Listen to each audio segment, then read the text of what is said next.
I think that women tend to get loud because men are bigger and scarier and more capable of doing damage. Power that women have is much more sinister, because if that psychologically abusive mom says certain things, they're going to be in your head for years and they're going to f you up really, really badly. If you simply say, we'll get rid of porn, it's going to show up in another way, whether it's gambling or lying. 5% of the guys get like all the matches, and that's causing more and more dudes to be incels. Like any country, when you have young males full of testosterone, nothing to do, it's not going to go into a positive direction. We are now in this place where monogamy is the factory setting. You cannot have a conversation around anything else. If the girl brings up poly, that to me, and I think to a lot of guys, means she's got one foot out the door. I think in a way, if you have this idea that this person is yours, right? I think that that starts making you slowly put a cage around them. This is kind of a slippery slope, and I can't wrap my head around it personally. Michael, welcome to the show. Thank you. It's a long time in the waiting for me. Yeah? Yeah. I feel like I followed you for a while. I was a really big fan of just like your mind and how you kind of relentlessly went after people. I just loved that because I think I don't have that in me, or I haven't like found it all the way. So I have a deep respect for what you do. Okay. Yeah. Thank you. You're welcome. Yeah. That's my line. What is the... Welcome. Oh, you're welcome. She's flustered already. This is going to be a long hour for Candice. We're 10 seconds in. So I feel like I've learned a lot just in this like little research hole from this morning. Did you know that you're coined as the Sigma male? What do you mean? Whoa, hold on. I know what a Sigma male is. I didn't. Sigma male is like the highest compliment you can give a guy. Is it? Yes. So how am I the Sigma male? So it is a clip and it has a lot of views, and it I don't know if it's in the comments or in the actual title, but it was like Michael Malice in all caps, the Sigma male. And I was like, what's a Sigma male? Because you always hear alpha and beta. So I had to look it up, and I was like, it's the highest. It's a huge compliment. It's the highest compliment you can give a guy. Wow. Well, that's very flattering. Yeah, because like you think you want to be alpha, but then No. If you're basic, you want to be alpha. what's the difference? So you know how like if you're like a basic girl, you want to be blonde with big tits and a skinny waist, but you and, you know, like models, that look doesn't go anywhere because it's very generic, it's very soulless, it's very kind of cookie cutter. Whereas like a lot of people who are like, you're considered the most beautiful woman in the world, the sexiest woman in the world, there's going to be something a little bit off about them or something a little unusual. Like you've got your kind of quasi-Asian eyes, so people are going to be attracted to that, right? Because it's going to be eye-catching. So alpha male is, first of all, it's such a, you know, Margaret Thatcher has this line about having powers like being a lady. If you have to tell people you are, you aren't. So when people like have shirts that say alpha, like by definition, you're not an alpha male. Because I spend a lot of time with like UFC fighters, and I know people who are like Navy SEALs and like, you know, Rogan's bodyguards. These guys are by definition like alpha, like they can kill anyone with their bare hands.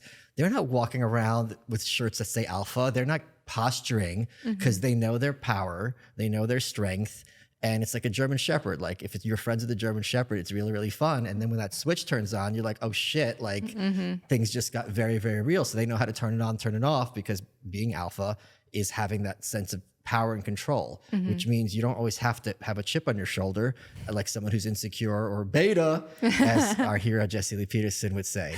But a Sigma male is, for my definition, and since I apparently am the Sigma male, I get to define it, is someone who is like a lone wolf, who is comfortable wherever he goes, but isn't necessarily leading any like troop or pack. So it's this sense of like solitary male power. So if someone wants to call me a Sigma male, that's the highest to me compliment. Yeah, at first I was like, oh, this is probably not going to be good. But like you said, it's a huge compliment. It's not being affected of the opinions of others or necessarily wanting that like obvious accolade or status of leader. It's like you are just, again, okay wherever you are. It was a Glenn Beck clip, and I don't know who was yelling at you, but someone was yelling at you, and you were just sitting there just so centered, and you're like, I could raise my voice if I wanted to too. But that's such a weak sign of weakness. I was, maybe it comes from reacting to my dad, who is a very, very smart guy, but he would be the kind of person who, like, if he's upset, he would like turn up the radio in the car, speed up, or start slamming cabinets. And at a certain age, I was like, this is how children, demonstrate their anger. It's also kind of very womanly in the negative sense of the word. So maybe it's my Soviet blood, but to me, if I'm upset or angry, like, it's going to be coldness and like, okay, like, it's going to get really like more like a rattlesnake. Then it's going to be like a chimp flinging poop around the cage and dropping his self-control. Yeah, because it's kind of like with the little dogs, right? Like, they're the loudest, Right, and they exactly. have to posture because that's the only tool that they have. Right. And I think that's what, like you said, it's very womanly, and that's probably going to be like, oh, well, he hates women or they hate women.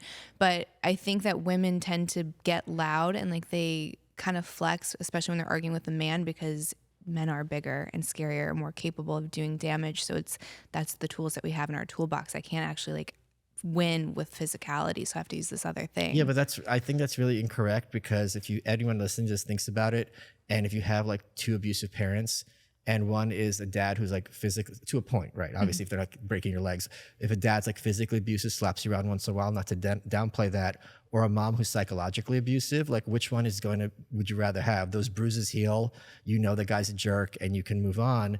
But that power that women have is much more sinister, because if that psychologically abusive mom says certain things, they're going to be in your head for years, and they're going to fuck you up really, really badly.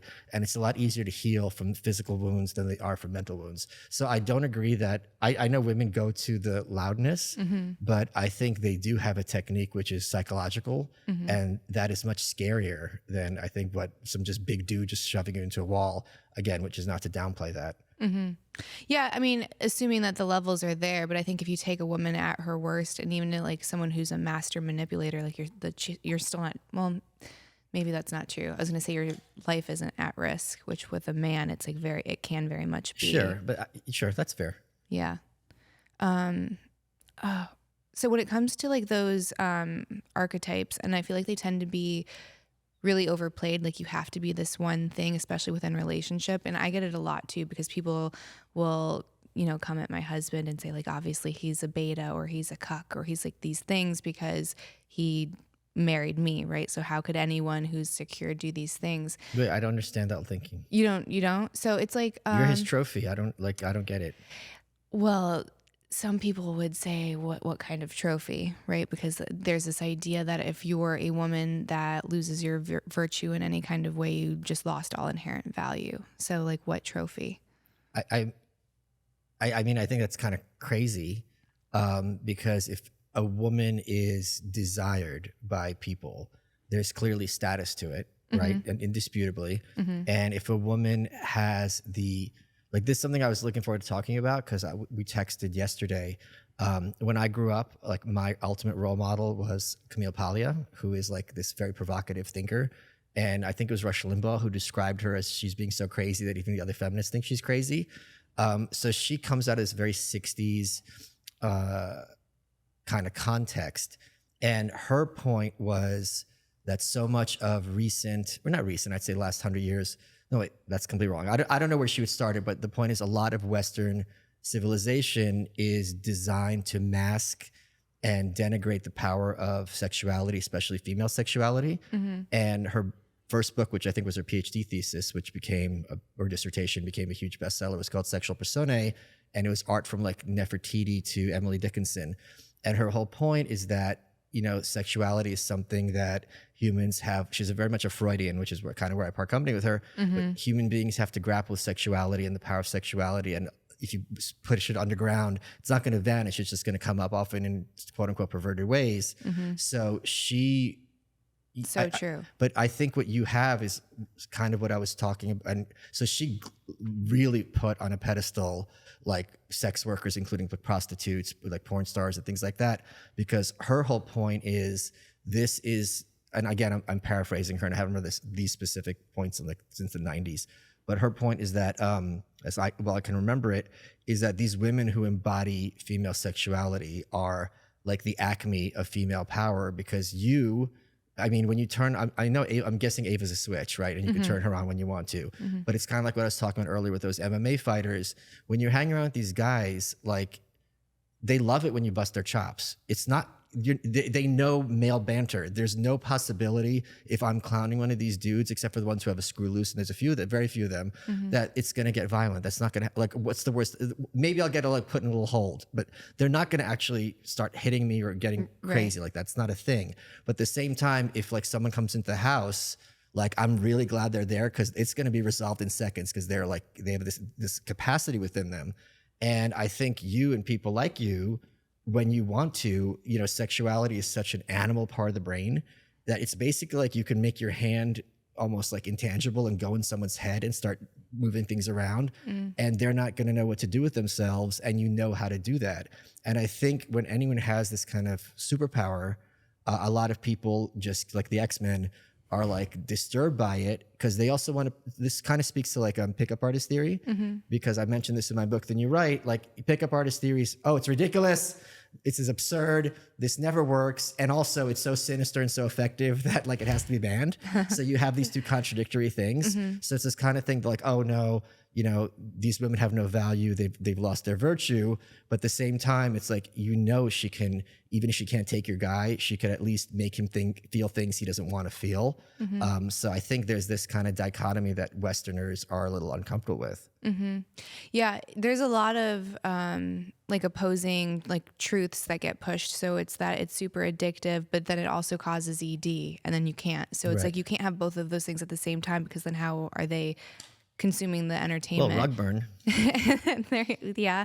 And then there's also this idea that desirability is actually like, it's great and it is powerful, but it's second to being loved, and that you can't be loved if you're desirable. There's like this element that you can be sexual, but in that you're basically warding off anything deep, anything meaningful, and anything loving, because like you're using something that is, quote, easy. Well, I think that is again, I'm going to go back to Polly on this. I think this is a very disingenuous view of sexuality, because there's a difference between someone who is easy and brings the guy home on the first date, and someone who knows how to kind of do this and have him always following her and never. I mean, you hear these stories of these like strippers in New York where they get some hedge fund guy to fall in love with them, and he's buying her house and they never sleep with him. So like, that's the power of sexuality without being like, colloquially called a hoe, right? So she knows how to seduce and how to manipulate, which could be a very negative thing,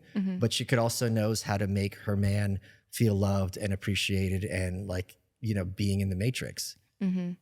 Yeah. So I guess it's safe to say that you don't think like sex and porn are crumbling society and it's like this blanket. I'm not a wrong. Big porn consumer. I don't think it's a big, I see, how can something be, it's like saying food is wrong. Like you can't have a society without sex. You have to reproduce, right? So in and of itself, if something is necessary and everywhere, it has to have some purpose, and we have to grapple with it as human beings. I do think it is a concern when young men are just like have porn in the brain all the time and sexuality in the brain all the time. And I don't think that is, it's not the heroine's fault that you're always taking the heroin, right? Even though I think that's kind of a weak analogy because it's not addictive in the same sense as being a drug addict. But if you have an issue with pornography, or if you're consuming pornography that you find just disturbing or shameful, and there's certainly plenty of that, and I think a lot of that shame, like some it's really crazy stuff, but I don't think it's the product's fault necessarily or primarily. I think it's like, okay, why do you feel this need? Why are you stuck in these loops? You don't even have to put in a porn context. It's like, look at a hoarder. Like, what is causing you to keep getting more and more stuff into your house, right? So when people fall into these loops, it's easy to, but it's a similar situation. When you have these kind of obsessive, repetitive behaviors, there's something deeper that's causing it, and it's not the literal subject of the behavior that's at fault.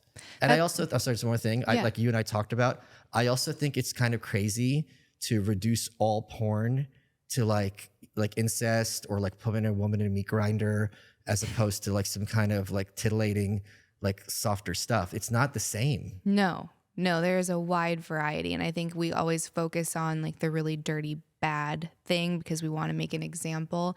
And then if you have this aversion to it, then there's no requirement to make the industry better, because it should just be banned. It should just be illegal instead of trying to actually clean it up. So you have these people that are posturing like they actually care about these young women and they want to make a safe space for them, but really they just don't want it legal at all, because you do have the availability to induce regulations and make sure that maybe you have like a safety coach on. It's crazy to me because you have I don't know what the exact title is, but when you're making a mainstream film, you have like a love coach or like an intimacy coach that comes on, and she makes sure that everyone's boundaries are kind of respected and everything's above board if there's going to be a lovemaking scene. Oh, okay. And you have it for a scene where they're not actually having sex, but in the industry where you're actually having sex that doesn't exist. That blows my mind. And then you're left in this situation where you have a female performer that signs off and says, yes, I consented to everything. But what they don't tell you is that there's a room full of mostly men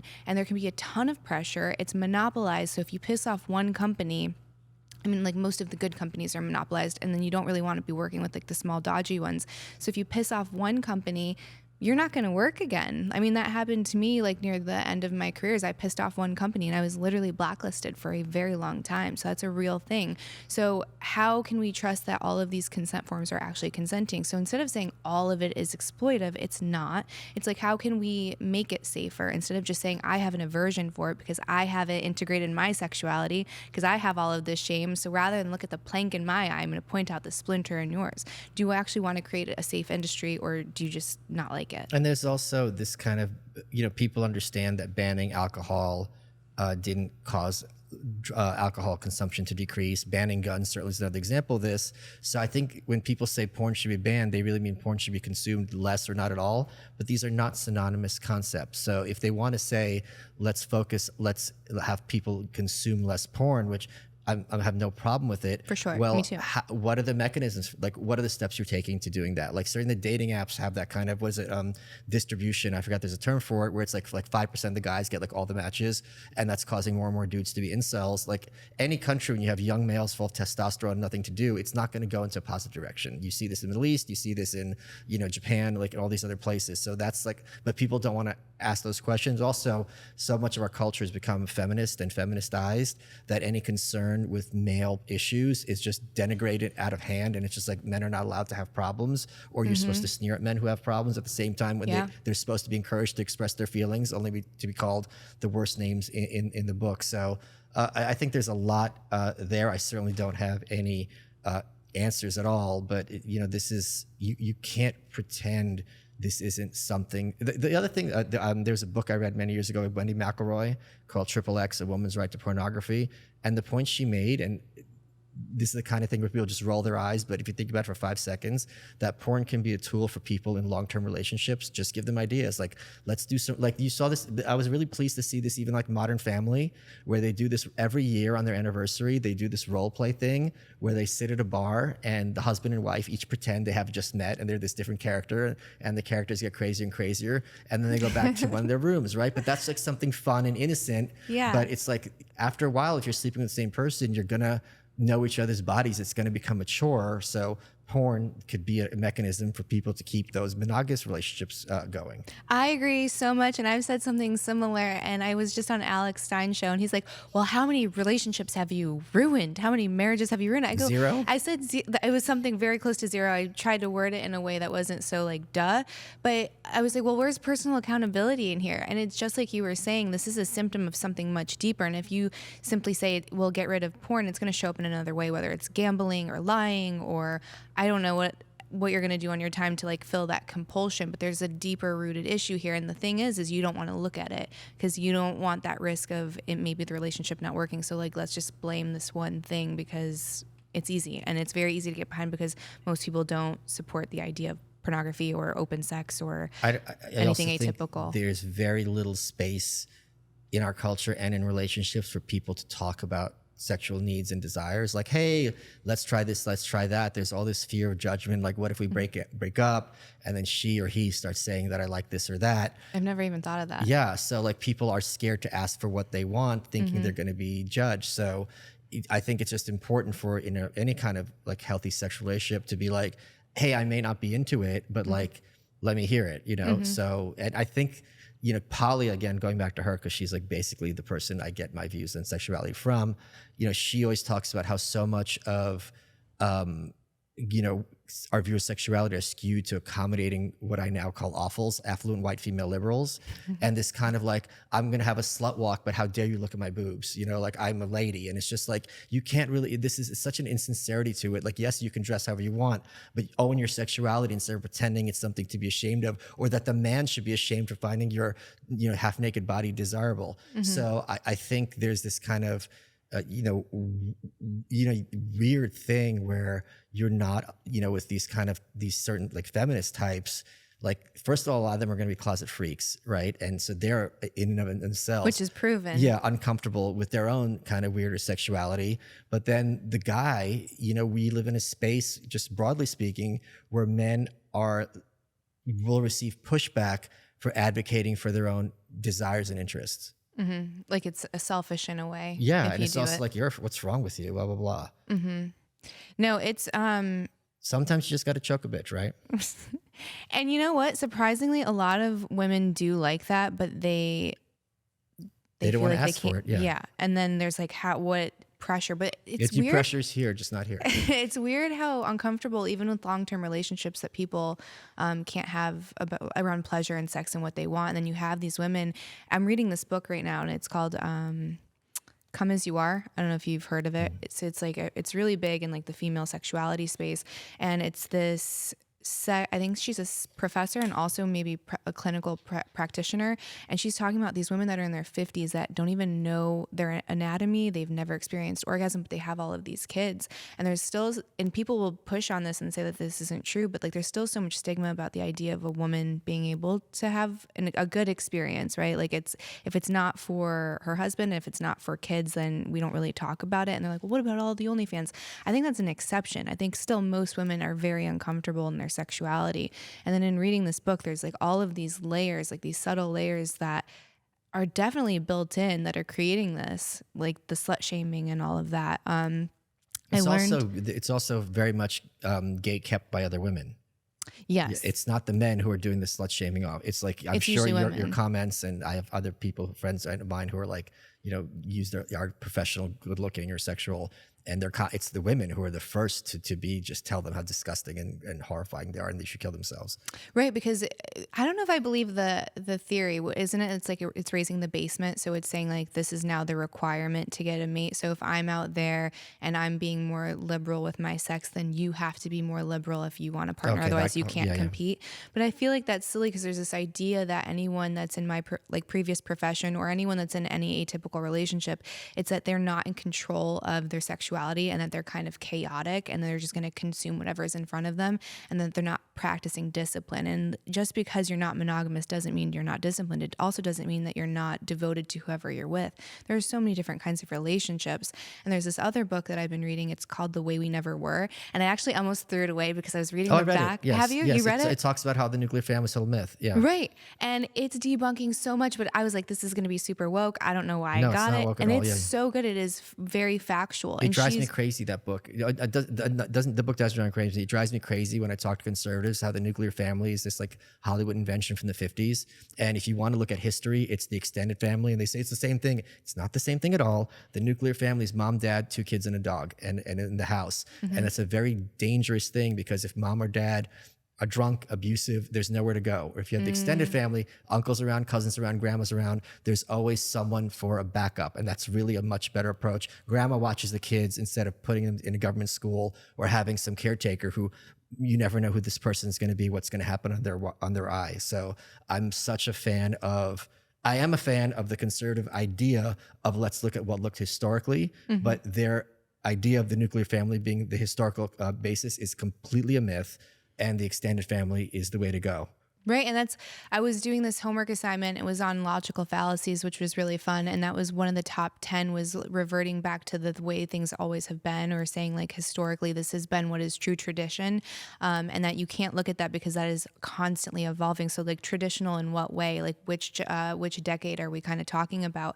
And the whole idea about monogamy being like the way that we have evolved to be is there's so much pushback on that alone. In that The Way We Never Were, she was explaining that the average marriage wasn't more than 10 years traditionally because one or both people would die. So we are now in this place where monogamy is the factory setting. You cannot have a conversation around anything else, but in 10 years is now supposed to be 60. And then we look at this model and we have, I don't know what the divorce rate is. It's probably like high 30s, low 40s if you take out like the serial like divorcees, which is still pretty high. So you're like, well, this cookie cutter model is also not working. So why can't I have a conversation and consciously choose what's right for me? And maybe you end up at monogamy, but that's going to be so much more pure and like a higher level. Like you're playing at a better game than I'm just doing this because society told me this is the right and the only way. I can't, but at the same time, like if the girl brings up poly, that to me, and I think to a lot of guys, means she's got one foot out the door. Well, that's one thing, is poly is one. And then you have Dan Savage calls like monogamish. What's that mean? It's like you would be very intentional about the boundaries within your relationship, and everyone's is going to be extremely different. But it's, to my understanding, it's more just sexual. Like you can't entertain a relationship outside of the relationship. Okay. I know this works for some people, but it's not like you can control if you develop feelings. So you might go into it, okay, I'm just going to have some fun. But if you click with someone and you're having fun with them, how's that not going to develop feelings of intimacy? And I know I had Jeffrey Miller on my show. His Twitter handle is Primal Poly, and he's, he looks at this scientifically and just understands this lifestyle.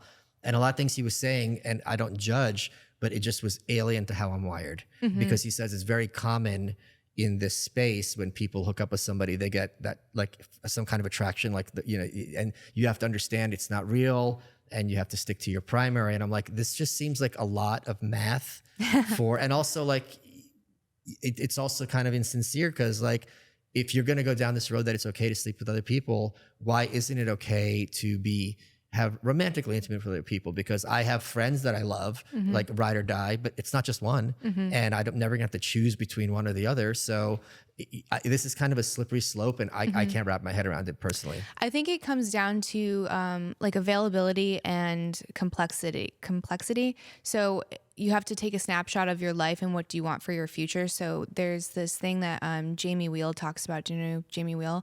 I think you'd really like him. He wrote his most recent book is Recapture the Rapture, but he's just kind of like an intellect and best-selling author, like yourself. But he says like you can have one of three things, and I think it's you can have a lifelong partner, a purpose, like a really passionate reason that you're here, like almost dharmic, kids, and a paramour. And you can't have all of those. You have to nix one of them. And he's never seen anyone successfully at the same time have all of those things. So I think when you're looking at it, it's, for some people, it is way too much. Just like you said, like there's a lot of math here. There is a lot of math there. And there's also a lot of emotions, and there's a lot of undoing and like taking off these layers that have kind of been put on you.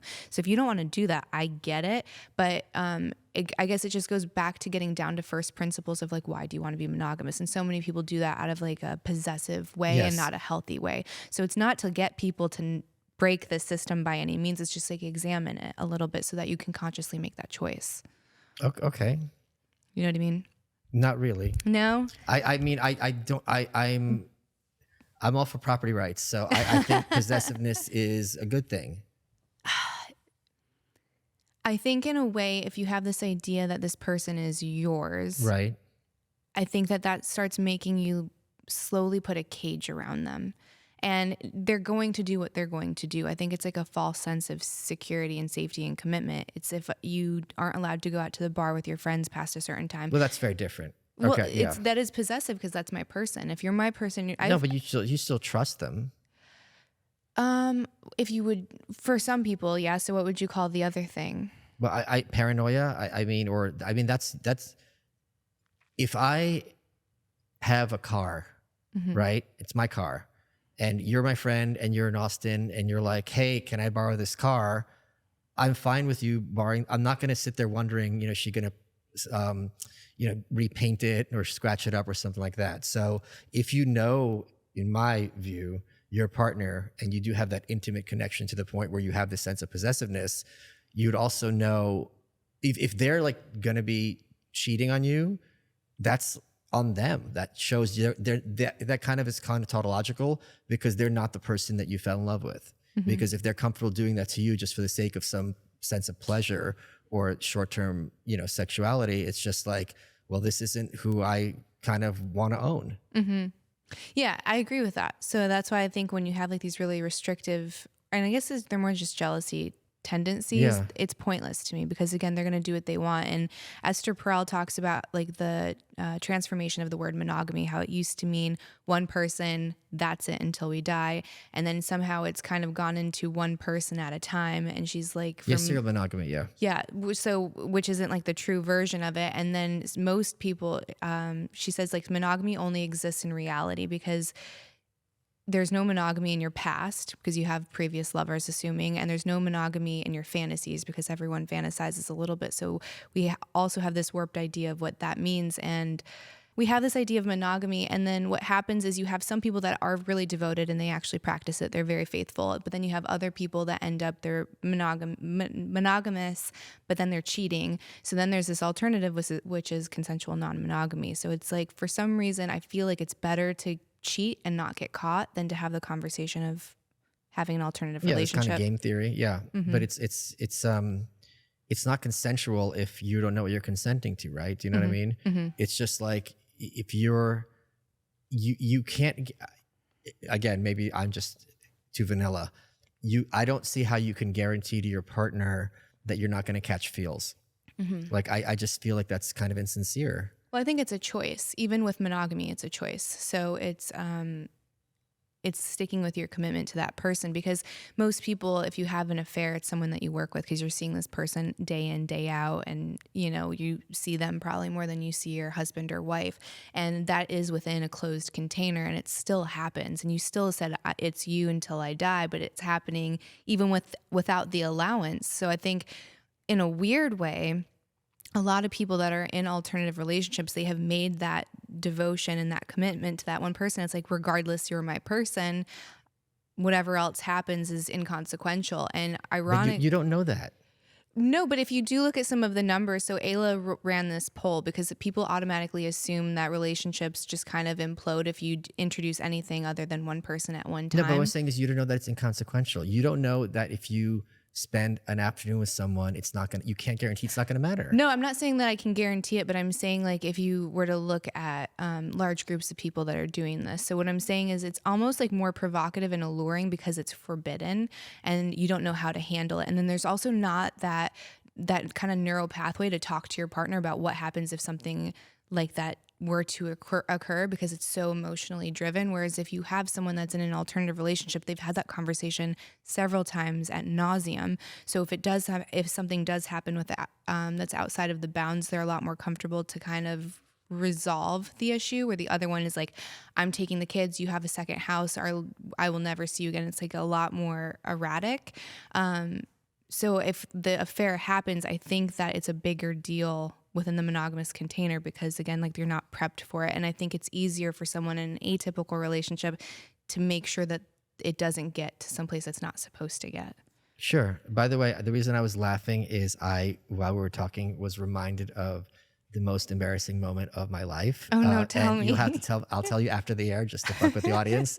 And it's kind of speaks to what we were talking about, not like romantically at all, but I'll tell you and it'll be really, really, really funny. Oh my gosh. I'm going to be on the edge of my seat until we're done. Yeah. Yeah. I don't know. And this is not I'm me. edging you. Okay.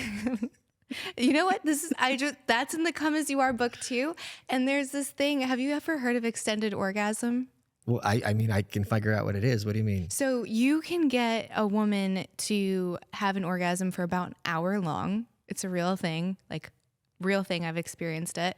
And then with men, I think it's called. But is that good? Yes. An hour? It sounds exhausting, but it's like a psychedelic trip. It is like you enter a different realm. I'm sure you've seen Alex Gray paintings. No. No? Maybe not by name. Okay, so he is a psychedelic artist. Oh wait, I know him with all the faces. Yeah, and then it's like very geometric. Yeah. So it was so weird. Everything started to look like that. I was stone sober. Everything I saw his body vibrating, my body vibrating, like everything started to have like this geometric pattern around it. It was an hour. It sounds terrible. It was one of the best experiences of my life. And I don't really know. I'm like trying to figure out how to be able to do that because some women can just do it on like demand. And there's this other book, it's called The Multi-Orgasmic Man. It's the idea of having men have multiple orgasms because we think that only women can do it, but men can also do it. So it's kind of like edging, but basically you want to try to get yourself to like a 9 or like a 9.9 and just kind of hover there. And with the woman, there's this spot, it's like to like her left of her clit. And if you put pressure there, it can kind of like hold that 9.9. Her left or stage left? Her left. Okay. Yeah. Yeah, I'll send you some material. It's crazy. Yeah, it's absolutely crazy. But edging is great. You can work your way up to the hour-long orgasm. Wait, so is she just sitting there having the orgasm? No, it's like full body. So no, what I mean is the guy sitting working her for an hour. Yeah. But you get to a point where it doesn't have to be direct stimulation. So I think so often we have sex with it's a mission. Like we have to get to orgasm, and that's fine. But it's not. If you think of your best time, that probably wasn't how it was. It was probably more like time, more of a flow state where there was no time, and you're doing all these other things, and you're like everything is an experience. Like you're not just single focused on something. So with those, at least in my experience, those orgasms are like really quick and done, and they're not huge. They're not like anything to write about. It's just like, oh, that was great. With these, it's like you kind of transmute that energy. And what's the name of the author? He does a lot of self-help books. Jordan Peterson? No, definitely not Jordan Peterson. It's Outwitting the Devil. What's his name? Dear Abby? I don't know, Dear Abby. I feel like you're making fun of me. What is his name? Why is it escaping me? I'm going to look it up really quick. It's like one of my favorite books. Ann Landers. I don't have service. Hey Siri, who wrote Outwitting the Devil? Napoleon Hill. It came to me as soon as it was coming up. So he talks about sexual transmutation, and this is kind of taking over like the hippy dippy space right now.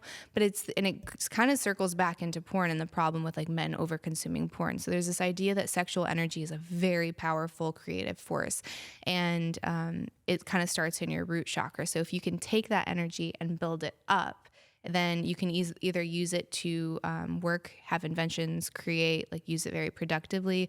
You can use it to manifest. But the idea is that you move that energy up. So when you're having these extended orgasms, like your cells are vibrating. So you don't have to do direct pressure, like constantly be stimulating anything because you've now moved it throughout the whole body instead of one isolated area. Yeah, this sounds to me very much like this Whole Foods. I went to Honduras to do Aya, and I learned that janitors are people too. There's a lot of that stuff in Austin.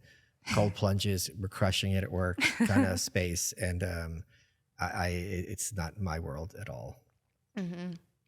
It sounds like that, but Napoleon Hill was definitely not like a Whole Foodsy kind of guy. Okay. It's just like the way that he worded it is probably very different than how it's kind of being capitalized and packaged beautifully now for like the beaded linen wearing folk. Yeah, exactly. Yeah. Yeah, It's but like, highly who recommend. self-identifies shaman. You've also been labeled as a cultural observer. Ooh, what an outrageous epithet. Cultural observer, my God. Cultural observer. Yeah. Is there anything that you're focusing on right now, or it's something that's just fascinating to you that the masses are doing? The masses never interest me. I find them absolutely abhorrent. What is interesting in our culture? I think I've been talking about this with a lot of people on my show and in private as well. And I think our contemporary discourse on social media has gotten really dumb. I was at Jordan Peterson gave a talk here at the Moody Center. It was all about having 1 hour orgasms and so on. And, I can't believe I missed it. It's how do you give a 1 hour orgasm? And I'm sitting there edging, and I looked around at the audience, and it was full. And I looked at these people's faces. I was like, holy crap! Like the discourse on social media is completely removed from how these people live their lives and what they think about. Like I knew that whole kind of catchphrase, Twitter's not real life, and it just hit me that day. I'm like this is really this very, at best, funhouse mirror place So it's really kind of just leaving with a lot of eye rolls. And yeah, I don't really know that I have anything that is piquing my interest these days, as opposed to like putting me off. So when you get into that space, how do you find inspiration, especially as a creative? Because for me, sometimes if I spend too much time online, I very much forget that Twitter is not the real world, and I can get really like disheartened or like just unmotivated. Like it's almost like it like takes energy away from me in like a really weird way, and then I just feel discouraged. Like I don't want to make anything because it's not going to do well, and everything that I see that does well is like it's just like shock jock stuff, and it's not adding value, and it's like all of, I don't know, it's just all of this really superficial stuff. So it's like, does it even matter? And then you get really cynical, which I know that you're not a fan of cynicism, Right. and I'm not either, and I can catch myself really easily if I'm not paying attention to like how things affect my mental health, and online is definitely a big ingredient in that. So how, if you get into a place where you're like eye rolling and discouraged in a way, do you get back to a place of inspiration and creativity and I have a purpose and white pilling essentially? Um, yeah. So there, I have a document at home with like a list of like book ideas, and it's a long list, and it's kind of interesting knowing that I'm gonna die not having have most of those books ever be written, and a lot of them have really great ideas. So I had one project which I now, because I think it's because it's a presidential year, and it's very important for our media and social media to reduce everything to this WWE good guys versus bad guys. So there's just no room for kind of any sort of out other than that kind of discourse. So Mhm. like maybe I'll have to take a break for a year until things calm down.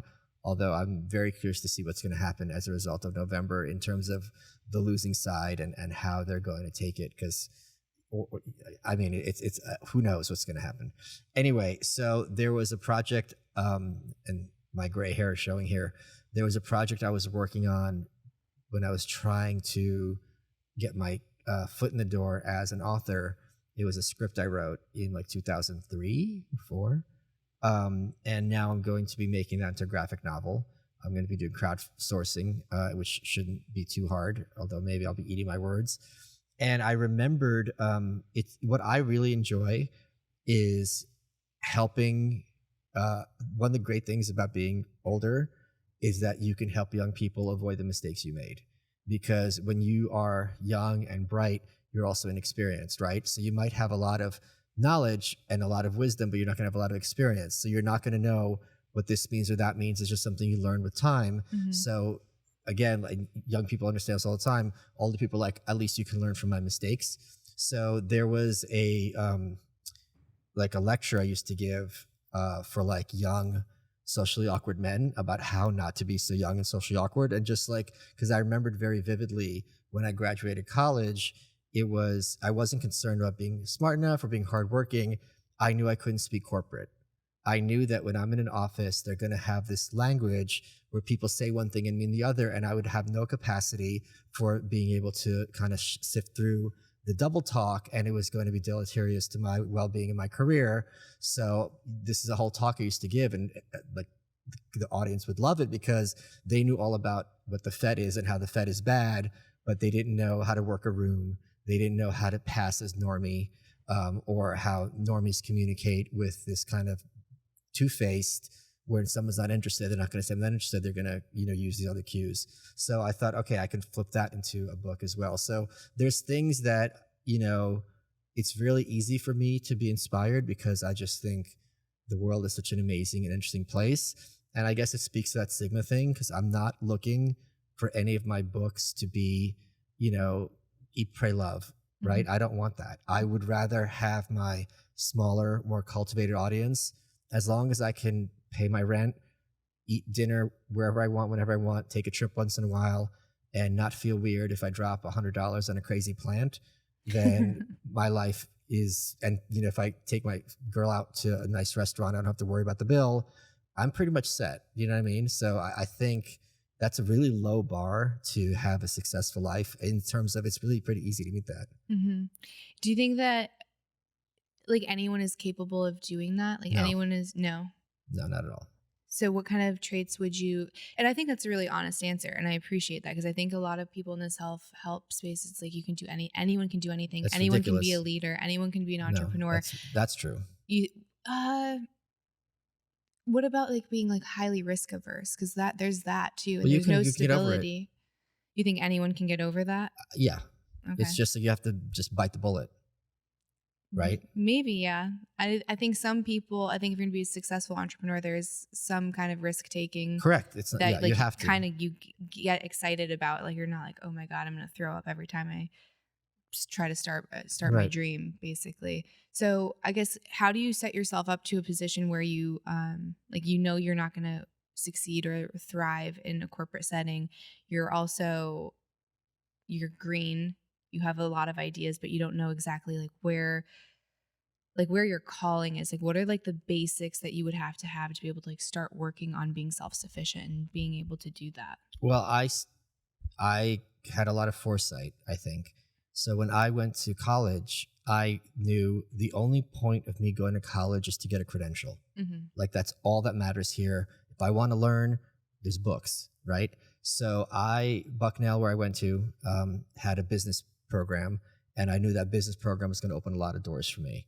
And I converted, I want to say like 13, a lot of people to business majors, because it's like, you like psychology? Great. Go read psychology books. You know, there's a lot of them in our superb library. Bucknell's a great library, but why are you here? Mm-hmm. You're here because you want to get a credential that's going to help you get a lucrative job. Mm-hmm. So what I used to do is I would have a fairly high paying day job and work on my other personal career stuff in the evening. I didn't really want to be an author per se. What I wanted was no alarm clock, never have to engage in small talk, and never have to interact with someone that I don't want to. Mm-hmm. And that's just a function as much as my like disabilities, or a word you want to use, or versions, as it is as anything else. And having accomplished that, it's really great. Because I, like so many people in my audience, either they're business owners or, you know, they're stuck in some job and they ask me for advice and be like, you know, there's someone I work with and they're always talking about Trump, and it's just like, what should I do? I'm like, you should sit down and shut the fuck up, because you're never going to get through to this person. This person is of no value to you other than, you know, maybe you're working on projects together. This isn't your world. Like, this is a corporate America, or I can't, in probably other countries, I'm sure as well. It's a very artificial place, and you're there for one thing, which is to make money, to further what you really care about. So, you know, that was kind of my perspective going in, and it took a bit of time, but I think it'll be much easier now, because thanks to the internet, like, I could have my day job and I could set up an Etsy shop, or I could set up a Twitter account or a YouTube. And it's really easy to kind of, I don't want to say really easy, I'm sorry. It's much easier than it was for me, 25 years ago, to kind of have this double life at first and then slowly transition. Mm-hmm. I wish I had you when I was deciding to go to school. Seriously, I switched majors like 3 times. I ended up getting a psych degree, and my mom's like, why are you doing that? It's a waste of time. And I don't know why I went to school and paid that massive bill. I feel like I've learned so much more post-graduation. Yeah, I'm like, what was this for? And I was just so pressured, and it was like, you will be a failure if you don't have this piece of paper. And I've never used it. I didn't retain most of it, because it's like, you're in this environment where the professor is unmotivated and uninspired, because not everyone had Jordan Peterson as their psychology teacher. That certainly wasn't my experience. So if they're not excited, I'm not going to be excited. And guess what? I memorized something just to pass a test, and it leaves as soon as I leave that door. Right. Yeah. So I think the future is going to be really interesting, especially with my kids. I'm like, is college even going to be a thing? Right. Or is that going to be kind of antiquated? Yeah. Because why am I going to spend $250,000 to go to an Ivy League when I can go onto YouTube and get the best minds in the world in my living room? Yeah. Mm-hmm. So what are your predictions for 2024? Do you want to share? Do you have any, or is it like so? I don't know that I have any. I don't think I have any per se. No. I think things are just getting off the rails. We all knew it was going to get off the rails. Mm-hmm. I don't think there was this much though. I think we haven't. I think it's going to get really crazy as we approach November, like crazy stuff. When are we going to drop this episode? Do you know? In not this Wednesday, but next Wednesday. So by the time we air this, they could have put Trump in jail already. Do you think that that's a possibility? It's a very high possibility, because what's happening is the judge in the case already found him guilty of contempt 9 times and fined him $1,000 each. Who cares, right? Not that $9,000 is nothing, but when you're a billionaire, I mean, and it's also politically not a big deal. But he's like, look, you keep talking about this case, I am going to put you in jail. And at the same time, you can understand from Trump's perspective, he's running for office. He feels the need to publicly defend himself. I don't blame him in the slightest. He's also very notoriously bad at keeping his big fat mouth shut. That's one of his strengths. But he did, to his credit, keep it shut during the Kavanaugh case and allow the Democrats to implode. So he does have more self-control, I think, than people realize. But I think it's just kind of crazy to realistically expect him to just sit in that courtroom just for weeks on end while his opponent's campaigning and not say anything and not try to clear and vindicate his own name. So, I think they clearly want to put him in jail. I think a lot people are terminally online, don't appreciate that there's a lot of voters who are completely oblivious to this kind of stuff, that they only start paying attention like the week before election day. Yeah. And a lot of them aren't going to vote for a felon. Like all they're going to hear is like, the guy's getting to jail, he must have done something, right? Like, because they don't know anyone who went to jail, and all the people they do know who went to jail are like bad like burglars or like rapists. So I think it's a very smart move on the part of the Democrats and the regime. But again, by the time this airs, like this could have already happened. So how is it not like political interference? What do you mean? It seems very strategically timed to like write the litigation of all of it. And it's like, you have this candidate, they tried having him not on the ballot, which is crazy, before he even has a hearing. Why is it crazy? Because I think if you say that just because someone is accused of something that they're not allowed to run, that creates like a really dangerous space for the country, because how easy it But they're not, they don't care, they care about power. What are they, do you not get that? No, and I would totally want to get into that with you, because I feel like you're brilliant when it comes to politics. This doesn't take any brilliance. If I'm in power, why would I accept any threats to my power? For sure, but we are supposed to be in a republic. Supposed to is a blue pill term. Supposed to is a meaningless term. What's a blue? Oh, yeah, blue, it's just red, taking things at the surface level. So supposed, just get that, you and everybody else. When someone says supposed to, it's just the kind of thing where when you call your credit card company and they say, stay on the line, your call is important to us, it's just like you're being fed by a robot, like a nonsense line, and you're just repeating it at surface. It's just crazy to me. But even if you're in a position of power, let's say you're at the top and you're, one of these shadow figures that no one knows who it is. But if you are allowed to just say that someone can't run because they have an accusation, then that's also kind of a threat to you if there's a power flip and someone else, like the opposing, if there is an opposing side at the top, it's making an assumption and that it's not a collective. I don't have an idea. I mean, that's the whole point, that you have to make sure that you maintain power at all times, at all costs. But that's their goal regardless, right? And that's also assuming that you have the symmetry in terms of what you can get away with. For example, Hillary Clinton used to very publicly be against gay marriage, right? And if you have a Republican who was against gay marriage in the past, this is going to be thrown in their face. It's never thrown in Obama's face. It's never thrown in Hillary's face. It's never thrown in the Cuomo brothers' face that their father ran for New York City mayor, I believe, or governor against Ed Koch. And they had a shadow campaign with the slogan was vote for Cuomo, not the homo. That's not thrown in their face at all. I didn't know that. Right.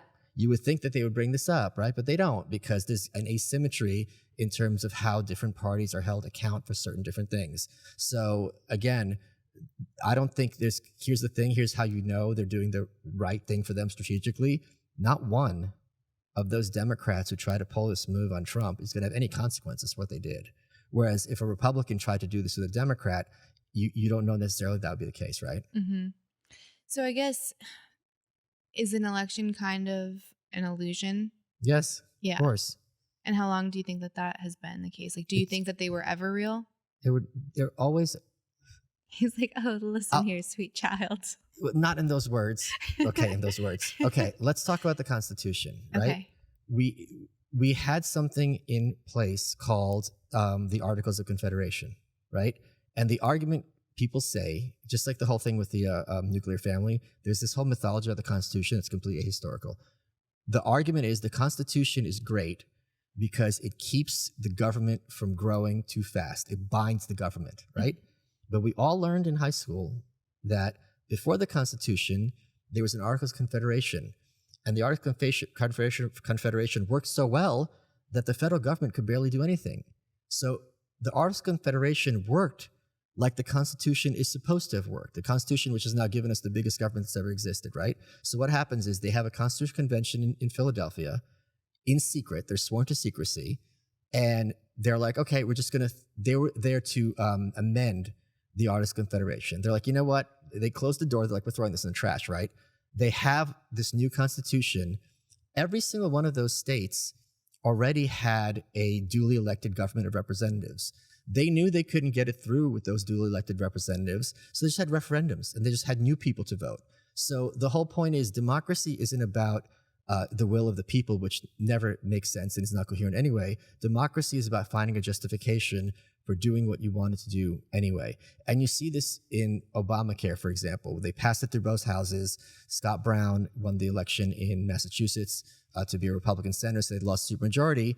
So what the Democrats did is they took a previous bill, deleted all that had passed, deleted all the text, inserted the Obamacare text, and they're like, okay, this is now passed. So it's really kind of, one of my heroes, H.L. Mencken, said democracy is the idea that people deserve to get what they want good and hard. So yeah, elections are very much an illusion because there's no even real mechanism that the guy who's in office is gonna do what you want. So there's no way. So when you have someone like Vivek that was running and he was talking about dismantling so many of these organizations, there wouldn't have been a way for that to happen? Well, there would have been a way, but first of all, I don't think there's any appetite in this country for that, or else other people be running for it, right? Yeah. Number one. Number two is the Republicans have been saying this for like close to a century. Not one federal department has been abolished at all. You had a Republican majority under President Trump for the first 2 years. They didn't even try. They didn't even try to cut $1 from the budget. So this is something that, and Ron DeSantis, who has a supermajority in Florida, after the budget has still gone up year after year. So it's a complete fallacy that when Republicans are in power, they're going to shrink the government or overturn what the Democrats had done previously. Yeah, we looked this up the other day. I was on Drinking Bros, and they were making the argument for whoever's going to have who would you vote for, and the answer was whoever's going to have like the smallest government. And I said, well, has the government ever gotten smaller under Republican? And they go, that's a good question. Let's look it up. And there was one president that has ever happened to. One. Yeah. So no one's doing that. And that's kind of mind blowing because so many people on the right, it's small government, right? Power to the people, but you're not seeing that in application. So is there a way? So I agree there's no appetite for it. Otherwise more people would be doing it and be much more popular. But is it too disruptive to talk about a third party or an independent party? Or is that like that's dead in the water? It's not going to happen. Canada has 5 parties. Great Britain has 5 parties. Sweden has 9 parties. Czech Republic has like 8 parties in parliament. It doesn't solve anything. So, I mean, this is nonsense. Here's the thing.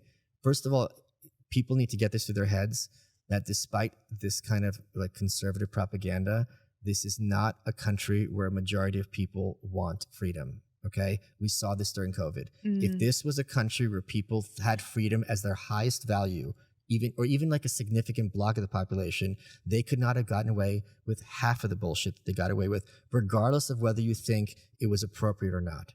So if there are people out there who are so quote unquote crazy that they don't care if other people get sick, my freedom comes first. If there's enough of them, politicians would have no choice to follow suit, right? And there was none of that. So it's so this kind of belief in this system that like we're just going to have to vote harder or vote for this third party, that third party is never going to get enough of a vote to make the difference because, again, first of all, the population doesn't have enough that as an interest, but also the politicians have as we talked about earlier, have virtually no interest in decreasing their power. Because also it's harder for them to get reelected because what are they going to say? Now I have less money to return to bases in this district and help you out.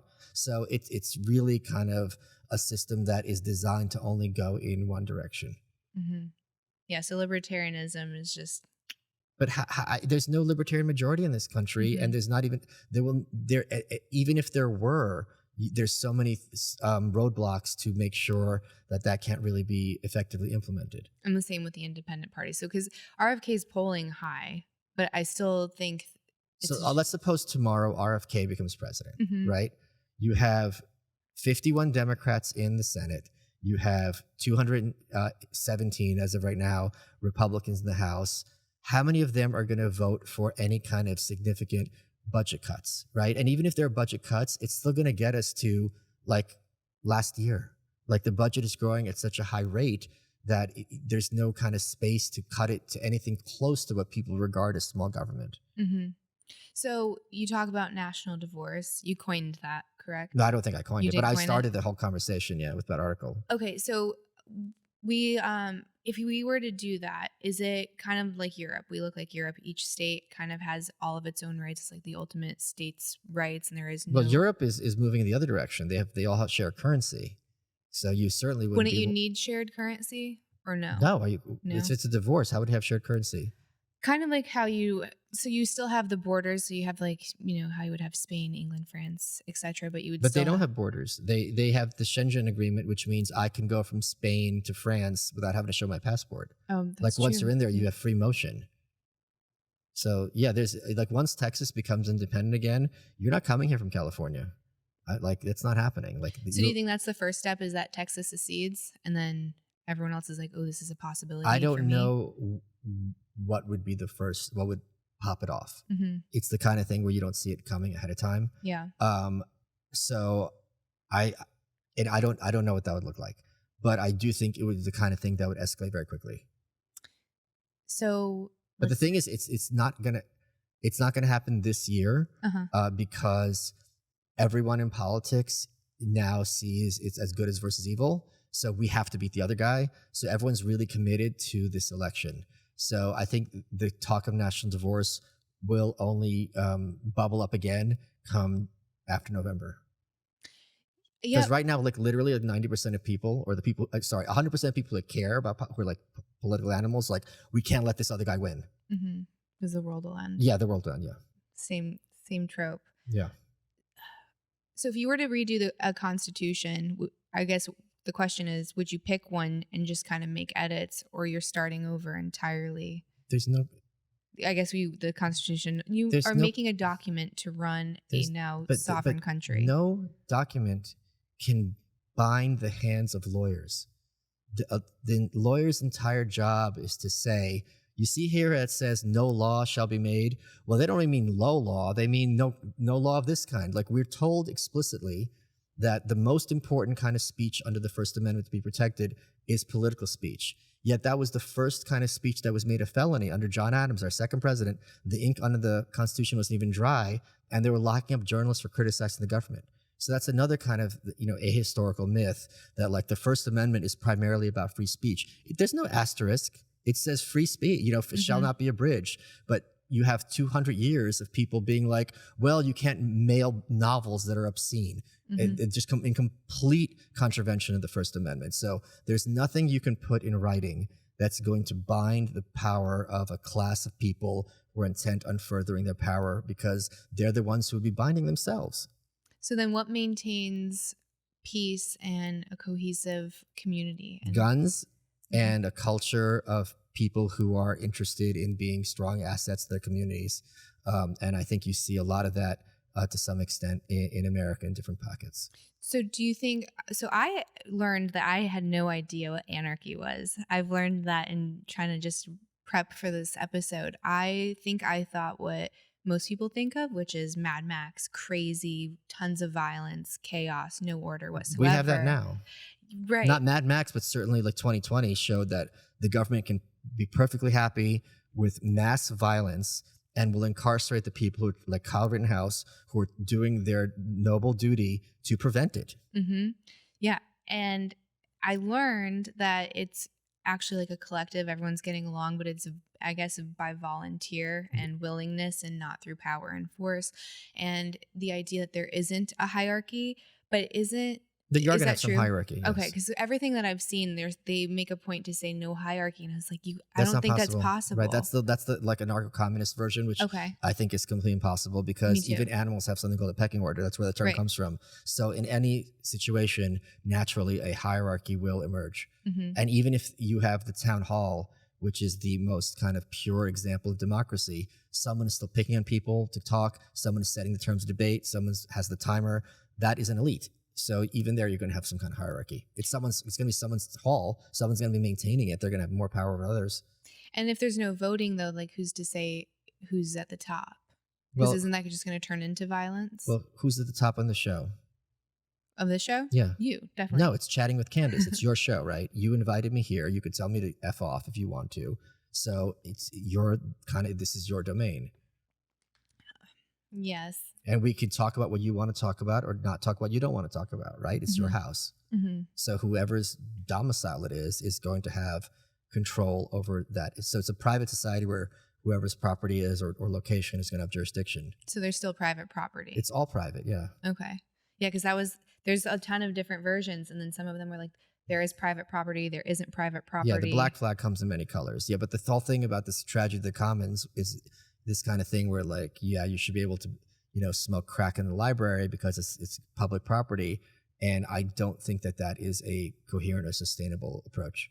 No, and you kind of see that in San Francisco. Right. Right? Like you do this thing out of fake empathy and it ends up costing everything, the whole community around it, and everything kind of crumbles. So it seems similar to the non-aggression yeah, principle. That's correct. Right? So as long as it's not hurting anyone else. Correct. So where does that begin? Because my understanding, and maybe it's different because like I'm a woman, so I think things that'll seem aggressive to me are going to probably be different, and the law kind of leaves room for that, especially when it comes to carrying. So something that I would perceive as a threat to my life would probably not be the same thing to you. Well, a threat and aggression is not the same thing. Okay, so what's the difference? Well, like meaning if there's like a loud nightclub and you feel threatened, that's not really someone aggressing toward you personally. Well, if you have someone that's looking at you and they say like, I'm going to hurt you. Well, that's very much a threat, yes. Right, so that would be violating the principle, yes. And you'd have the right to defend yourself. Yes, of course. That's what I thought too, and someone was telling me I was completely wrong. Who and was like, telling you this? Gerard. Oh. And I was like, no, but that is. You don't get to pull out a gun and be like, your wallet or your life, and then you'd be like, well, they weren't threatening me. I chose to give my wallet. Because I guess it's just words. It's not like, brandishing a weapon. But that's a threat. But if you're that's bigger, the definition stronger, of a threat, even if you're yeah. not bigger or stronger. Yeah. If a small person comes up to you and says, give me your wallet, they're threatening you. Mm-hmm. They could have a knife. They could have someone behind you. You don't know. Yeah. The hell? Yeah, no. But he doesn't know what he's talking about. Yeah, I thought so too. I was like, I would think that definitely falls into. That's the definition of a threat. Yeah. Okay. I got one. Aha. Like I can tell you right now, I'm going to hurt your kids, right? I'm not really going to do it, but I'm threatening them. Mm-hmm. Even though there's literally zero chance I'm going to do this, but I just threaten them. Mm-hmm. Now it's up to you to see if you're going to take it seriously or not. Obviously, in this case, you're not going to take it seriously. I'm not going to hurt your kids, but like that is the definition of a threat. Mm-hmm. If a stranger walks up to you and says this, how is that not a threat? Mm-hmm. So that'd be kind of the format for, I guess, code of conduct or law. Yeah. So you wouldn't have a whole bunch of laws. It's just basically non-aggression. But also be like here's the thing. Have you ever tried to buy a sweater at McDonald's? No. Right. Because McDonald's has you can buy these things here. This is how you can behave here. You could probably be loud at McDonald's. Some kind of cigar bar would have a different set of rules. Mm-hmm. And we navigate these worlds all the time. You know what you can buy in one store, what you can't buy in another store. You know you have to be quiet in a library, and you could be screaming at a concert. So people act like it's like, oh, this is so confusing. This is already our reality that, even on the internet, like, you could buy this on Amazon, but for this, you have to go someplace else. It's complicated, but it's the kind of thing that everyone already just has a second nature. So would you use the free market to establish what was allowed and not allowed? Basically, if someone wasn't allowing, and if people weren't buying the thing, then obviously there's no demand for it, so Correct. It doesn't exist. Correct, yeah. So like sex robots are totally fine in anarchy land. Well, yeah, I don't see, yeah. I know about totally fine. I don't like the word totally fine because just because something is, for example, not tipping would certainly be legal under anarchism. I wouldn't say it's totally fine. Right. Now, you could certainly have a restaurant where they're like, okay, we added the tip automatically. You don't have a choice. Or in our culture, this is some kind of weird European restaurant. I don't say weird. Some European restaurant tipping is not, we don't have tipping here. It's insulting. In Japan, they don't tip. So please don't tip. But again, it'll be case by case. So I just wish we because would something's adopt allowed that. doesn't mean it's perfectly fine. No, that's true. So do you think though, so I guess to talk on sex robots for a second, and we're getting into like the future, and maybe not the, so Do you mean Lex? Lex is a sex robot. I love that when you go in his comments, everyone talks about him being Boston Robotics property. Did they say that? Yes. They're like, oh, one of the robots got out. Maybe they're my property. Oh no. Do you think there's this and again it goes back to like shock content, and I think a lot of people blow things out of proportion because they want eyeballs and ears, but there's someone going around kind of saying that sex robots are going to ruin society because men are driven mostly and primarily by the need to have a sexual mate and to impress a female. So if you kind of get rid of that and you give them everything that they need from a neurological and physical standpoint through a robot, that men are going to kind of stop being the creative builders and contributors to society, and that leaves women null and void. I think we have seen that at the very least, dating apps have dramatically changed mating rituals in the West, right? I think that's kind of not in dispute. Whether it's good or bad, I know it's very complicated. I'll leave for other people to judge. So I don't see how, if sex robots, and they're going to be pretty sophisticated pretty fast, because already we're at a point where Siri is a better conversationalist than the average person. And that's a big issue that people are going to have to navigate. Because what is that cashier who's semi-literate and doesn't even know the inventory of the store bringing to the interaction other than wasting your time? Which is one of the reasons I'm kind of in favor of raising minimum wage, because I hate interacting with them, and the sooner they're driven out of that job, the better. But if you do have sex robots and it's normalized, and again, they're not going to look like robots. They're going to be passing pretty fast. You could just have a screen. It would be your face. Like, you could already have Tupac, right? As a hologram. It'd be really easy to kind of have this hologram shell. And if you want to be with Ava, she's going to sound exactly like Ava. She's going to know your moves, so on and so forth. That's going to affect society a lot. And I don't have any insight, and I don't think anyone knows what that's going to look like until it's kind of Pelosi with Obamacare. You got to pass it to figure out what's in it. But the idea that it's going to be definitely all good or definitely all bad are both ridiculous to me. It's going to be some sort of trade-off. And it's also going to be interesting that this is clearly something that's going to happen more early in like Western or Japan and industrialized nations than others. So how is that divide going to happen, and what's going to be the effect there? I don't know.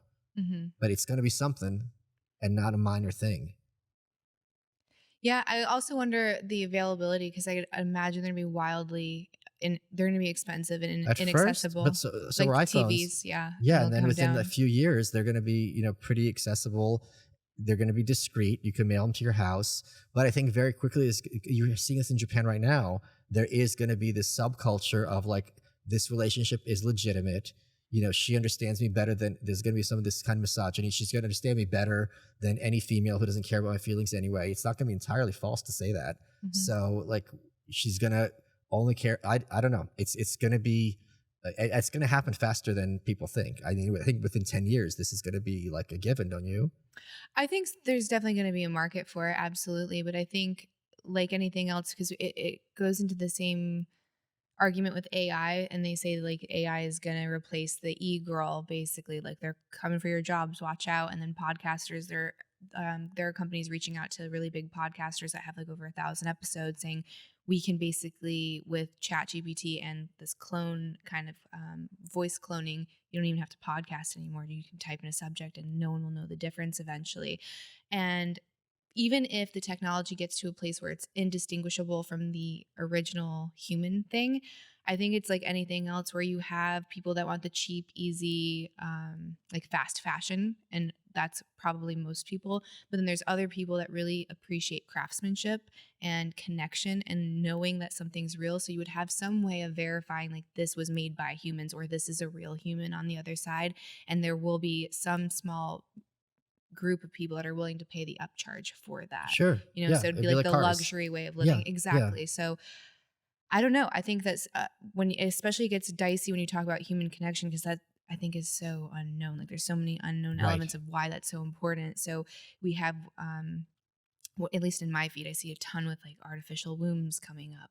And that makes me so sick when I see that, because it goes back to, just because you can do it doesn't mean we should be doing it. And sure, maybe it works. I think they did a lamb successfully, and they're talking about doing it first, of course, for women that are not able to carry, but Yeah. it's going to get, well, it's just an inconvenience. There was this movie, I don't know the name of it, had Amelia Clark in it, and it was kind of campy, so you didn't really know if how much of it was serious and how much of it was kind of making fun of this potential doomsday. And these women were choosing, they had these eggs, and you would have your baby in this egg, and you would hit a button to feed it, and hit a button. Someone's like, let me put music, I don't want them to be bored in the womb. And like, you're totally destroying the natural process, and in that you don't know the implications of that, because there's so much, I would say, magic that goes into human connection and like growing a baby. And it's, if we keep trying to progress for the sake of progress, you might end up exterminating everyone, and you have no idea that that's going to be the end. But I Y- get really gloomy and doomy when I see that. I don't see how to stop it, because what ends up happening, and we see this with like child porn, which obviously you and I are extremely against. Like they can crack down all they want, just go to other countries, and when people are starving and they or they just film where the laws are lax. So if you have this right now, I think people who have surrogates, they go to India, right? So it's like, okay, it's illegal now. That's nice if I can afford. So now it just becomes just for the rich, but at a certain point, it's going to kind of trickle down, or it's like, okay, so you didn't solve anything. All you did is just add basically a tax of a plane ticket, and that woman in that other country is going to have less protections than she would have had if she was a surrogate here in the States.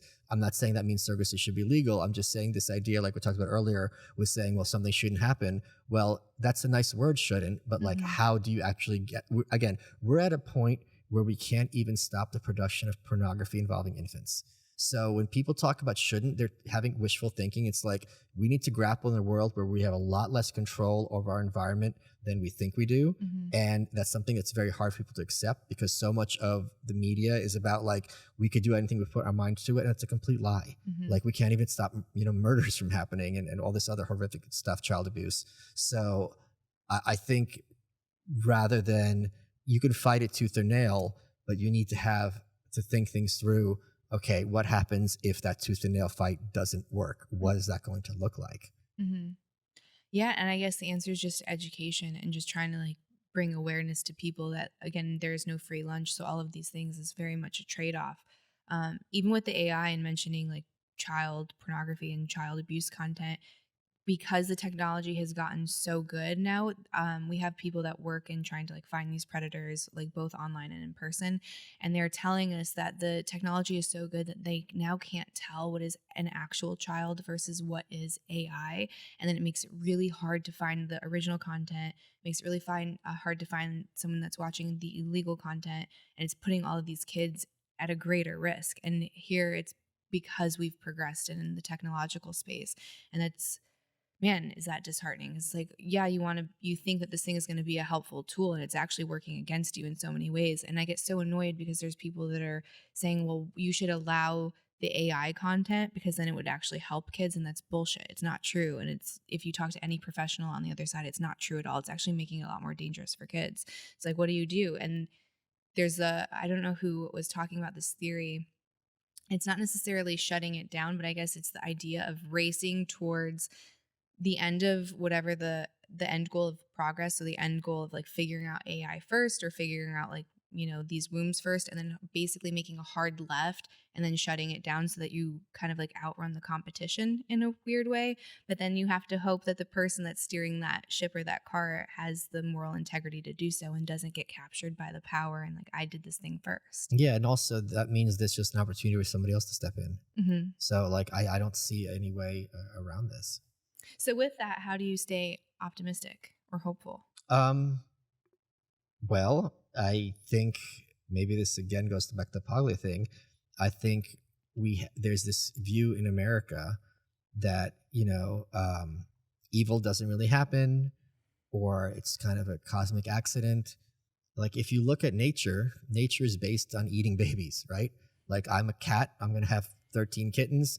One of them hopefully is going to survive to adulthood. The others are going to either malnutrition or be killed by a tomcat who wants the female to be fertile again. Like, it's just the calves are the most vulnerable. Like, this is like the world is a very dark place, and it's a wonderful thing that we're able to navigate it as well as we can.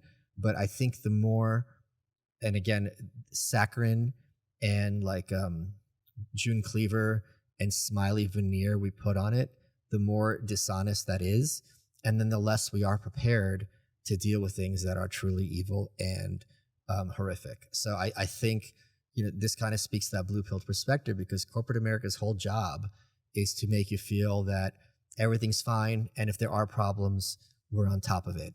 Don't you worry about it. And in a certain sense, like, what's the point of worrying about if I'm powerless to do anything about it? When I was talking about North Korea more, when I did my book on North Korea, the question I always got asked is, well, what can I do? You can't do shit.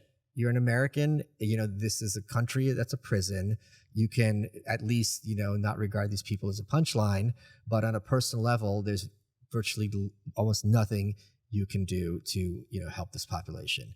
And that's a message people don't like, because we're Americans. We have that can-do attitude. We can figure it out. It's like, again, like, we can't even figure out how to stop child abuse. So I'm not saying that is, you should hang up your hat or shouldn't try, but just acknowledge how, finite your abilities are, both individually and as a group, and also do what you can with what you have, kind of the serenity prayer.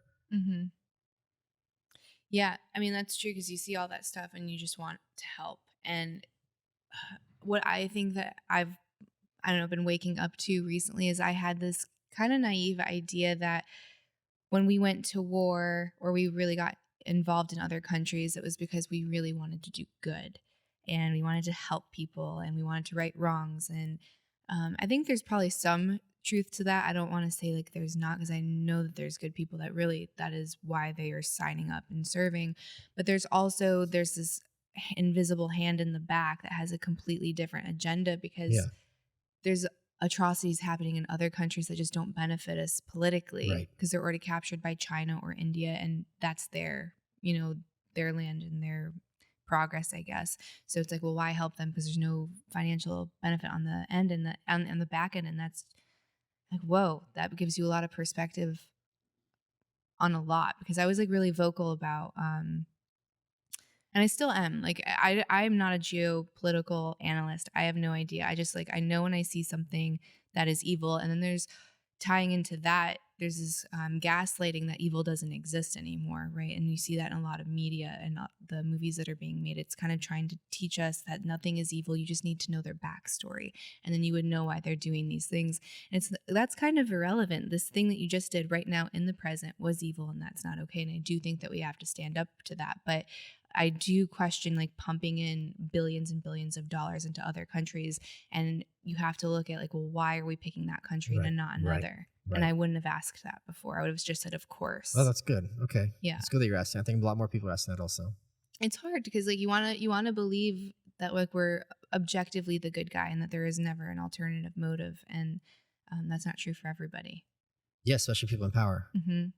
So do you fall into the belief that all power, or like, what is it, absolute power corrupts absolutely? Well, maybe. I don't think anyone has, excuse me, I don't think anyone in America has ever had absolute power. Mm-hmm. There are checks and balances that are not going to be necessarily a function of the Constitution, just a function of, at a certain point, people are just going to be like, enough. I'm not putting up with this crap, and they're going to start doing something about it. But I also think it's just, there's another part of that, which is power draws corrupt people toward it. Mm-hmm. If I don't bring much to the table, but if I win this election, all of a sudden people are going to pay attention to me. It's going to really attract a certain type of personality. Mm-hmm. I had these guys on, I think it was the episode right before this, and they were talking about psychopaths. And they said the one first and second highest job that attract psychopaths were politician and pastor. Oh, wow. Okay. And the second one really surprised me. And when they're talking about pastor, it's not like your typical small church that is probably good. It's those big mega churches and the guys that have 7 planes. And they were saying there's a ton of overlap in the demands for both of those things, because you're essentially an entertainer. Yes. Like, you're a charismatic person. And then that person is not the person that you actually want there, because you need someone who's a doer and good at administration. And it's usually not the person that has the slicked hair and is handsome and is charming and all of those things. And I just thought that was really interesting. Yeah, I agree. Yeah. I wanted to do something that was just kind of fun, just to get your perspective. I hate fun. It's a good fun. So did you see, I'm sure you saw the bear versus man.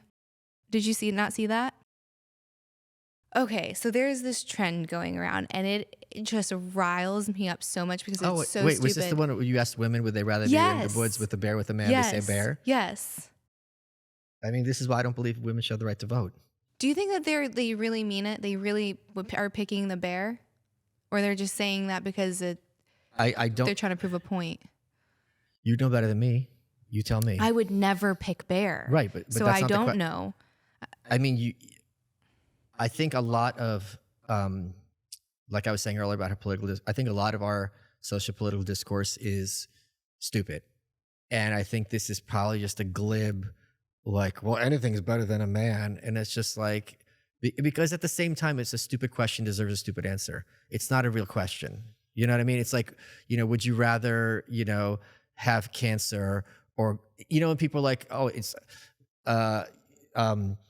your husband or your baby is a big one. No, kind of like I'd rather be skinned alive than watch another episode of Big Bang Theory. It's not true. You would actually rather watch the Big Bang Theory. I say this, I think, is the Big Bang Theory is a war crime. So when you ask like a ridiculous question like, would you rather be in the woods with a bear or with a man? It's just like, well, I'm going to give this question the respect it deserves. Mm-hmm. Yeah, I think some people were trying to say it was women, like a cry for help, and them just saying how scared they are to be a woman in the world. And even if that's true, then I'm like, you don't know anything about bears. Right. You don't, like, you're not gonna. It's another human. Like you need. And they didn't say psychopath man. Yeah, they just said man. You got to keep warm. You got to collect food. It's just human beings. Just two people together are going to have infinite better chance. Just not going crazy. Just talking to yourself, you're going to go crazy. So just having two humans in the woods is going to be infinitely easier than just by yourself. So if I had to guess, I think they're just being glib, and a lot of people are marginally intelligent, like to play gotcha. So they try to outwit the question. This is when I have like polls on Twitter, I always like lock the comments because everyone has to be like, actually the choice is D, blah, blah, blah. It's just like, shut up. Just pick between these bad choices, Yeah. Yeah, that's really funny. Because it's like asking like, would you rather, lose a foot or a hand? Option C, I win the lottery. It's like, okay, great. Like, that's not the game we're playing. That's not the game, and everyone's going to choose option C if that's on the table. Yeah, of course. I wasn't. I'll be like, who do you think? Who would you prefer as president? Trump or Joe Biden? C, Ron Paul. Yeah, that's great. Like that's not this limited option set that we're dealing with. Yeah, one guy was a wife asking him, and she's like, who would you rather our 2-year-old be in the forest with? And it's just a guy. There's no like context to it, or a bear. And he's like, oh, I'd have to think about that. I was like, you are a shitty person, or you're really stupid. Like, or he's posturing. Because the bear will eat your baby. Yes. Done. Alive. Right. Yeah, no question about it. Like, there's no question. There's a ton of possibility for the man. Yes. Maybe he's a great hunter, and he's there to help rescue. Yeah, we get it. Yeah. Like, everyone understands this. So not everyone, because if you look online, it's like everyone is like, yes, of course, men suck. Yeah, but there's something called revealed preferences, right? So we're talking about earlier how a lot of people will say that like, oh, I'm a good husband and good provider, and they're not home half the time and they're hoeing around. It's like you can say whatever you want, and you can even trick yourself to believe it, but your actions determine the reality. So when push comes to shove, I don't think a single one of these women, if they had to have like a video camera and their 2-year-olds there, and you press a button and a bear comes in the room, or some random man comes in the room, that they're going to press the button for the bear. That's not a thing. Mm-hmm. Yeah, I've been listening to Rhetoric by Aristotle, and one of the parts that he was saying was that people like to be perceived as just more than actually to be just. Yes. And that's what I'm thinking with that. Yes, like, of course. It's all about the perception, and then behind closed doors, it's like this totally other thing that you don't care about. Because when people look for like caretakers for their kids, they're not like, okay, I've got 3 men and a bear. Clearly, I'm not even going to bother with the interviews. Like, here you go, Smokey. Like, here's my kid. That's not a thing. Mm-hmm. I totally agree. I'm glad I asked Like if you're with a kid at like a zoo and the kid falls into the bear pit, or if you're with a kid and he falls into like a construction site, like, are you going to be like, well, I'd rather he let me throw him in the bear pit instead? That's not a thing. And these are construction workers. They're not exactly like classy gentlemen. Like no woman's going to be like, oh shit, they're going to kill the kid. She's not going to be shrieking at the top of her lungs, help, help. My God, this guy with the jackhammer has my kid. That's not a thing. Am I wrong? No, that's such a good example. Oh, I'm so glad I asked you. That's such a good example. Okay. I feel like that's where I want to end it because that was so good. What are you working on? Where can people follow you? Shameless plug away if you want to. You don't have to. Twitter.com/Michael Malice. There you go. And then if you like this, I hate doing this, but like and subscribe. It helps the algorithm. And I'll see you next week. Bye, everybody.